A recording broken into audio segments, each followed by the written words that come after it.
Halo pemirsa, selamat datang di Investa News. Kembali lagi bersama saya Iga Dias Retnandalas yang akan menemani Anda selama beberapa menit ke depan untuk membahas seputar dunia investasi edisi Selasa 1 Maret 2022. Berita pertama datang dari proyeksi IHSG. Indeks harga saham gabungan berpotensi kembali menguat pada perdagangan awal bulan ini. Di akhir pekan lalu, 25 Februari, indeks saham ditutup melesat 1,03% ke level 6.888,17. Analis Pintraco Sekuritas Valdi Kurniawan memprediksi secara teknikal IHSG berpeluang menguji level resisten di 6.920. Bila berhasil menembus level tersebut, indeks saham berpotensi kembali membukukan rekor tertinggi sepanjang masa atau all the time high. Analis MNC Sekuritas Herditya Wicaksana juga cukup optimis IHSG akan kembali menguat pada perdagangan hari ini. IHSG akan menguji kembali level 6.900 hingga 6.910 terlebih dahulu dengan support di 6.774 dan resisten di 6.930, kata Herditya pada akhir pekan lalu. Ada beberapa sentimen yang berpotensi masih mempengaruhi pergerakan pasar saham hari ini. Pertama, konflik Rusia dan Ukraina. Menurut Valdi, pada Selasa perkembangan kondisi geopolitik di Ukraina selama akhir pekan menjadi faktor penting yang akan mempengaruhi pergerakan IHSG. Pelaku pasar antara lain akan mencermati hasil pertemuan antara petinggi Rusia dan Ukraina di perbatasan Ukraina dan Belarusia kemarin. Apalagi banyak negara sudah memberi sanksi ke Rusia. Kedua, pelaku pasar juga akan mengantisipasi rilis sejumlah data ekonomi di berbagai negara. Pekan ini, Uni Eropa, Inggris, Cina, dan Jepang dijadwalkan akan merilis data indeks sektor manufaktur. Di dalam negeri, pelaku pasar menunggu rilis tingkat inflasi Februari 2022. Bank Indonesia memprediksi akan terjadi deflasi 0,05%. Pelaku pasar juga akan mencermati data indeks PMI sektor manufaktur Indonesia. Ketiga, perkembangan kasus COVID-19 juga masih akan menjadi perhatian pelaku pasar. Keempat, arus dana investor asing pekan lalu, investor asing masih mencatatkan net buy. Di Jumat, investor asing mencatatkan beli bersih sebesar 1,08 triliun rupiah. Herditya menyarankan pelaku pasar mencermati saham seperti ASRI, IMJS, dan ASII pada hari ini. Sementara Valdi menyarankan investor mencermati saham seperti ARTO, BBNI, BBRI, SMGR, ASSA, TLKM, PTPP, dan WSKT. Beralih pada sektor komoditas, harga emas batangan 24 karat PT Aneka Tambang pada perdagangan Jumat 25 Februari terpantau naik Rp8.000 bila dibandingkan akhir pekan sebelumnya. Berdasarkan informasi Unit Bisnis Pengolahan dan Pemurnian Logam Mulia Antam, emas 24 karat ukuran 1 gram dijual Rp975.000 per gram pada Jumat 25 Februari lalu.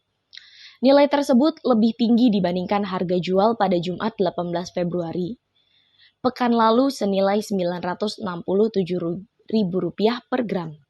Secara harian, pada Jumat 18 Februari, harga emas berada di level terendahnya Rp967.000 per gram, kemudian berhasil melonjak tinggi pada Kamis 24 Februari mencapai Rp994.000 per gram. Sementara itu, harga emas satuan 10 gram dan 25 gram masing-masing dijual Rp9.245.000 dan Rp22.987.000. Selanjutnya, harga emas satuan 50 gram dibanderol Rp45.895.000, sedangkan ukuran 100 gram dapat ditebus dengan harga Rp91.712.000. Di sisi lain, harga buyback emas Antam mengalami kenaikan sebesar Rp10.000 ke level Rp882.000 per gram dibandingkan pekan sebelumnya.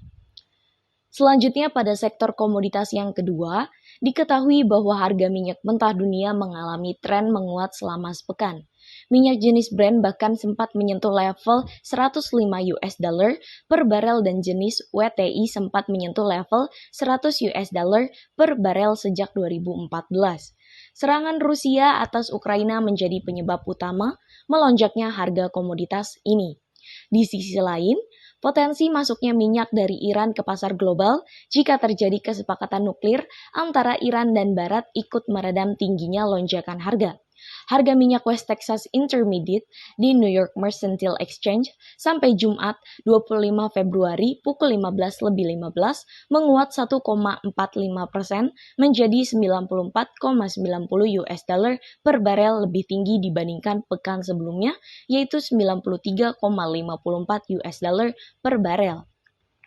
Adapun harga di Brent ICE Future Europe juga menguat 7,51% menjadi 97,91 US dollar per barel, lebih tinggi dibandingkan pekan sebelumnya yakni 91,07 US dollar per barel. Presiden Rusia Vladimir Putin resmi menyatakan perang dengan menggelar operasi militer ke wilayah Ukraina sejak Kamis 24 Februari. Sementara itu, kemungkinan masuknya minyak Iran sebanyak lebih dari 1 juta barel per hari akan memberi tambahan pasokan ke pasar global. Pejabat senior Uni Eropa menyatakan bahwa kesepakatan Amerika Serikat dengan Iran untuk menghidupkan kembali perjanjian nuklir Iran 2015 kian dekat, tapi keberhasilannya tergantung pada kemauan politik dari pihak yang terlibat. Berita penutup kita pada hari ini ialah ketidakpastian di pasar global berpotensi membuat nilai tukar rupiah melemah. Salah satu penyebabnya ialah perang Rusia dengan Ukraina yang masih terus berlanjut. Ekonom Sukor Sekuritas Ahmad Mikhail Zaini mengatakan, pelaku pasar sempat memprediksi agresi militer Rusia dan Ukraina segera berakhir jika Rusia berhasil menguasai ibu kota Ukraina, Kiev. Namun, pasukan Kiev berhasil memperlambat laju penyerangan pasukan Rusia. Mikhail mengatakan ketidakpastian akibat berlanjutnya perang cenderung melemahkan nilai tukar rupiah. Sebelumnya, pada Jumat 25 Februari, kurs spot rupiah ditutup menguat 0,19% ke 14.364 rupiah per dolar Amerika Serikat. Sedangkan kurs GISDOR Bank Indonesia naik tipis 0,01% ke 14.369 per dolar Amerika Serikat. Analis Monex Investindo Futures Andian Wijaya menyebut perkembangan terbaru seputar perang Rusia-Ukraina akan mempengaruhi pergerakan rupiah hari ini. Andian memperkirakan kurs rupiah hari ini bergerak di 14.300 hingga 14.500 rupiah. Sementara, Mikhail memprediksi rupiah akan bergerak melemah hari ini. Rentan pergerakannya antara 14.400 rupiah hingga 14.450 rupiah per dolar Amerika Serikat.